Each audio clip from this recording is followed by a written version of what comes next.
Valerian and the City of a Thousand Planets is not a good movie, but in bursts, it is actually incredibly interesting and creative science fiction cinema. There is a lot of really neat stuff that pops up in this film, but on the whole, watching it is sort of like being on a seesaw, but the person opposite to you isn't a person at all, but instead a pile of heavy bricks. The lows here are very low. For every wacky and inspired visual or compelling piece of world building, there is double the amount of formulaic plotting or dull, lifeless character work. The film's two leads have zero chemistry. I'm actually a big fan of Dane DeHaan. The Place Beyond the Pines is one of my all-time favorites, but he is woefully miscast here, and full-time writer, director, part-time creep Luc Besson is definitely channeling some kind of weird misogyny here a little bit, but despite all of its shortcomings, I find myself returning to Valerian and the City of a Thousand Planets every now and then. I've probably done so maybe 4 times now since its initial release in 2017, which was met with fairly negative critical reception. I don't think the soaring heights of the film make up for its dizzying lows, but still, the moments at the top of the seesaw are genuinely inspired. I've kind of filed this film away in my head into a cabinet shared with the likes of Ghost Ship and the Netflix Death Note live action. These movies don't really share any similarities at first glance, but to me they are all remarkably similar in a very specific way. They are all part of one of my favorite made-up types of movies, bad ones, with great moments. And I'd love to empty that metaphysical filing cabinet and share with you my favorite great moments in bad movies, but I can't quite do so without getting into spoilers, so I am going to give a quick spoiler warning. I have time-stamped when we will be talking about what, but still, some discussion may spill over a little bit, and also if you look at this video's description, you will see a list of every piece of media included in this video, including the music, but let's go ahead and get to it. Spoiler warning right now.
There are a number of fun moments, pieces of really good filmmaking sprinkled throughout Valerian and the City of a Thousand Planets, but really two stick out above all the rest in my memory bank. There is a short sequence where Valerian is chasing these kidnappers through the City of a Thousand Planets, which is this like crazy space station called Alpha, where there are millions of different alien worlds sort of clustered around each other. There's always something new and different just right around the corner, and we get this really cool over-the-shoulder shot where Valerian runs through a handful of different alien worlds. It is a thrilling set piece, but really what I want to talk to you about is the film's opening, which is just absolutely spectacular. We see the inception of Alpha from its humble beginning as the International Space Station to its gradual transformation into the City of a Thousand Planets. This sequence has no dialogue. It doesn't need any. The recurring motif of the handshake does all the talking. Well, almost all the talking. The rest of the storytelling weight is shouldered by the absolutely perfect song choice for this sequence, Space Oddity by David Bowie. It is an absolutely staggering, opening sequence. I was staggered by it. It is a dazzling piece of filmmaking, but I've lost my train of thought. Let's move on to the aforementioned ghost ship. And I gotta pause here real quick and interject from beyond the edit. Shout out to Roy A13 for correctly guessing the movie here, Ghost Ship, based off the still I posted. Keep an eye out for the community post that I do with little hints as to what the video will be about or what will be in it. If you get it right, you'll be in the video. And again,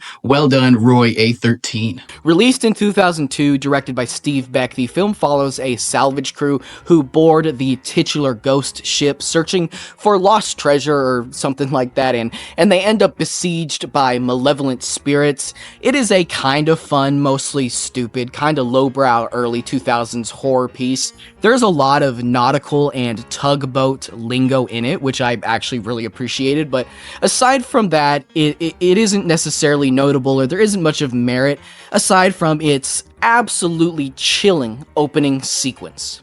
We see the ghost ship when it was an alive ship in the 60s, but not for long because someone tightens a metal cable to the point that it snaps and slices everybody clean in half.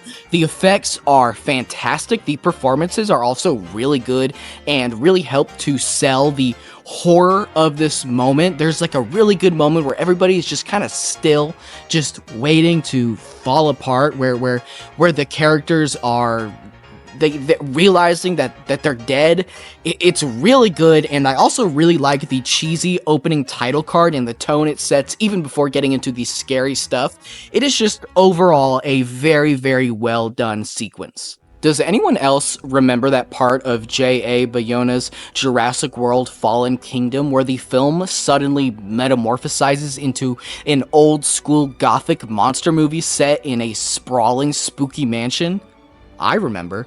Jurassic World Fallen Kingdom, released in 2018, is a very unserious and silly movie, even for a film featuring human-dinosaur hybrid genetic modification, but there is a cat and mouse chase sequence towards the end that is really good, very, very tense, and I like how the dinosaur here is treated like a slasher villain. It actually has personality to it. Another film which, despite its shortcomings, most certainly and arguably has personality is Adam Wingard's Death Note, a live-action adaptation of the anime and manga series. It was released on Netflix in 2017. Randomly featuring a slew of 80s music and boasting a neon sort of aesthetic in relation to its source material, Death Note is a baffling adaptation. But I really respect how the film, actually, this may be the most controversial entry in this video. This moment is actually, I believe, probably widely maligned, but I can't help but appreciate the film's ending. In the final sequence, everything is sort of crashing down around our protagonist, a high school kid named Light, who has been given the titular death note by a death god named Ryuk, basically bestowing him with the power to sentence anyone to death. Light's dad uncovers his secret, and Light's vengeful and crazed enemy, L, discovers the Death Note and considers writing a name into it. Then Ryuk pops up and says this: "You humans are so interesting." And the movie just ends. It is so sudden and weirdly stylish in all the wrong ways that I kind of can't help but admire it. It's really actually a memorable ending to me. It's not a good moment. I'm not defending it, but I am admitting that I can't help but like it. I do not remember almost quite literally a single thing about Johannes Roberts' 2018 film The Strangers Pray at Night, save for two short sequences. There is a scene at the end where our final girl is crawling away from a burning car chasing her, which is kind of a cool visual, and then there is this.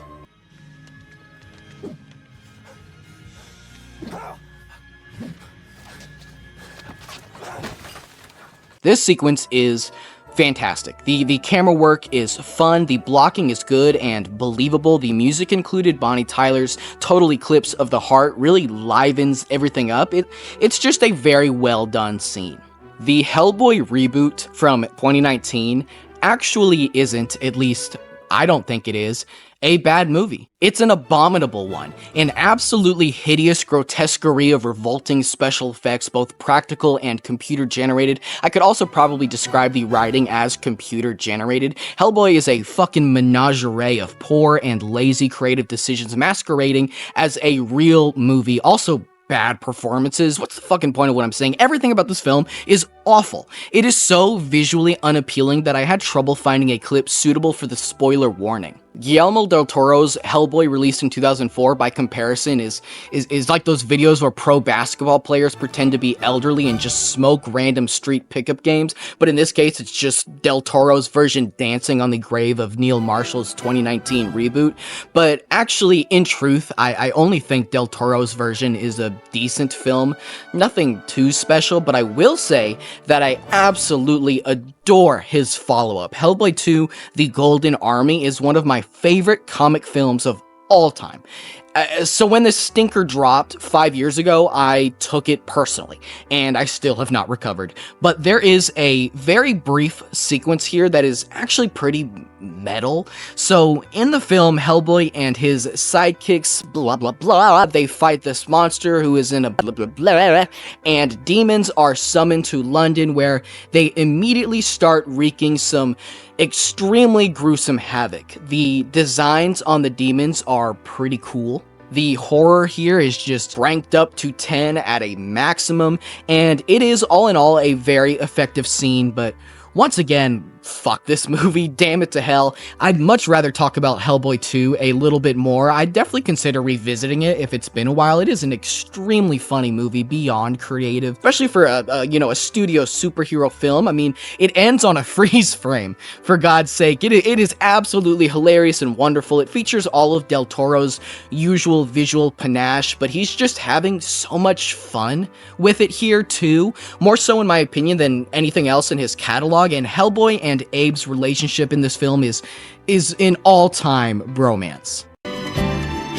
You came along just like a song and brightened my day. Gareth Edwards' 2023 film, The Creator, is also not a bad movie, and I mean it this time. It is a mostly passable, kind of generic sci-fi adventure. The special effects are really good, and the method in which the film was made is certainly innovative. They did a lot of really cool stuff on a not massive budget, but this movie is only really notable to me for this one awesome needle drop early on. Echo 1 to Nomad, releasing the bird.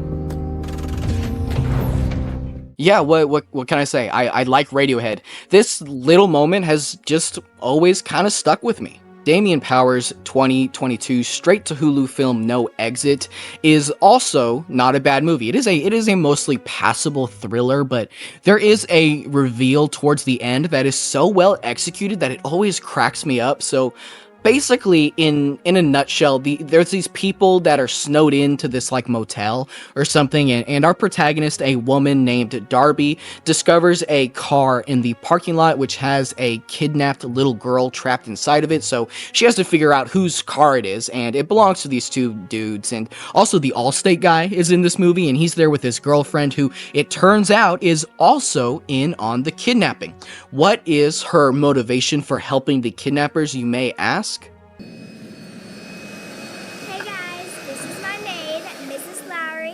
She's gonna do the dance. Ready? No, honey, I've got work to do. Well, then I could tell my mom about that time I caught you smoking pot on the porch. Like this. Everybody go, woo! Put your hands up. Come on, dance with the vacuum. Do it!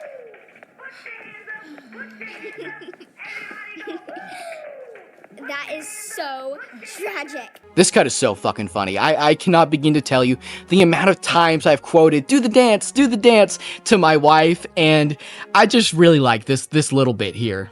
Speaking of things I like, I quite like Ryan Gosling. Actually, I really like Ryan Gosling. Besides being an exceptional actor who has really good taste in roles, his short-lived band, Dead Man's Bones, which only produced one album of the same name, but that album is one of my all-time favorites. I love Dead Man's Bones so much. You may remember one of their songs, In the Room Where You Sleep, from The Conjuring.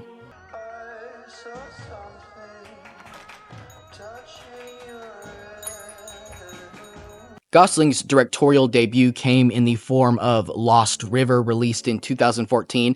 It's not really that bad of a film. It just doesn't quite come together or work on the whole. It is just a little too much of an art house film without having anything too profound or interesting to say or show. That's kind of my general take on it. But I do like it, even if I'll admit it's probably not really any good. It is a sort of incongruous amalgamation of the work of directors Gosling has previously worked with. There is a lot of Nicholas Winding Refn and Derek Cianfrance being channeled here, but it does have a really, really good villain moment that I do quite like. Ben Mendelsohn, who, surprise, surprise, is playing the bad guy, owns this like weird cabaret club, and there's a scene where he does karaoke there. He sings Cool Water, and is like overtaken by the emotion of his own performance, and it's sort of intercut with this other stuff going on elsewhere, and it's just a very well done edited scene, and Mendelssohn absolutely kills it here. Keep on moving, Dan. Don't you listen to him, Dan. He's a devil, not a man. He spreads the burning sand where the water. When Willow Creek released in 2013, it was met with a polarizing reception, before pretty much being lost to time and ultimately forgotten. It was written and directed by comedian-turned-filmmaker Bobcat Goldthwait, which unfortunately isn't his real name, but is still really good, and he also made the supremely underappreciated World's Greatest Dad. Released in 2009, the film stars an outstanding Robin Williams and is a pitch black comedy. The film's setup and premise is so unbelievably dark but funny. It's a really good movie, but Willow Creek is, in general, a bit of a one-trick pony. It is a very short, found footage Bigfoot film, and you never see anything really. You don't ever see Bigfoot or other, you don't see anything other than our protagonist's faces as they react to the noises of the Bigfoot, or Bigfoots plural. There's more than one, but the sound design and the sounds that they make are kind of wonderfully funny and off-putting at the same time. Really good work in this with sound, but really most of this movie isn't that interesting at all, but the ending is really startling in an extremely unexpected way. So this couple, their names are it's Kelly and Jim. They're hiking, they're out hiking somewhere, they get lost and are stalked by a bunch of big feet? Actually, would it be Bigfoots or big feet? They're being surrounded by a gaggle of big feet, and they run for their lives through the dark and bump into a bruised and battered naked woman. Jim is killed, Kelly is taken, and the entire horror of this film just hinges on that one shot of that woman. That one moment and its horrifying implication. But the thing is she's not gonna say no. She would never say no because of the implication. The Lone Ranger is a truly shocking film. Flabbergasting, even. Dare I say bamboozling. Thinking about the amount of people who had to have signed off on casting Johnny Depp in brownface as Tonto is, what did I say earlier? Staggering. I was truly staggered by that decision. He and Armie Hammer in the lead roles form probably one of the most cursed on-screen duos ever. Aside from the strange and problematic elements at play here, the film is just way too long, boring, tedious, and I'll say it again, strange. And I always use the word strange completely interchangeably between a very positive and negative connotation. What I mean when I say it is all in the tone in which I say it. The Lone Ranger is strange. There is a really weird runner involving Helena Bonham Carter's wooden leg. The film has a kooky framing device for some reason that is just bizarre, and it just drags so hard for long stretches. It's definitely not Gore Verbinski's best work. But holy cow, I unabashedly adore the film's climactic train chase. It is one of the absolute best set pieces in any blockbuster ever. So there's this like parade or whatever put on by the bad guys around this train, and Johnny Depp hijacks the train, and all three of the film's principal villains hop on, one of which also kidnaps the damsel in distress, and her son is on the train too, and then the Lone Ranger, riding his trusty steed Silver, hops on as well, and off we go. Hans Zimmer's rendition of the Overture from the opera William Tell, which was originally composed 1829 by Gioacchino Rossini, and then later used as the Lone Ranger's theme in the 1949 series, but Hans Zimmer's version goes so unspeakably hard. He has cranked up the string section and percussion sections to their maximum capacity, and it sounds so fucking good. The filmmaking here is just so kinetic. Everything is moving. We are constantly moving all over the place, but it never feels like we are being jerked around, and the blocking is crystal clear. You always understand who is doing what and where, and my two favorite moments, no, three, actually, are when the Lone Ranger and whatever William Fichtner's character's name was are about to fight on the top of the train, and then in the background a ladder pops up and Johnny Depp just starts climbing up it. Really good visual, kind of like that one shot in Mad Max Fury Road. I also love the little shootout between the Lone Ranger and whatever Barry Pepper's character's name was. It's very cool and well done. The glass kind of breaking all over the place adds a real texture to what's going on, if that makes any sense. And probably my favorite moment of this sequence is when those two villains crash into each other. It is a fantastic and super satisfying two birds with one stone moment.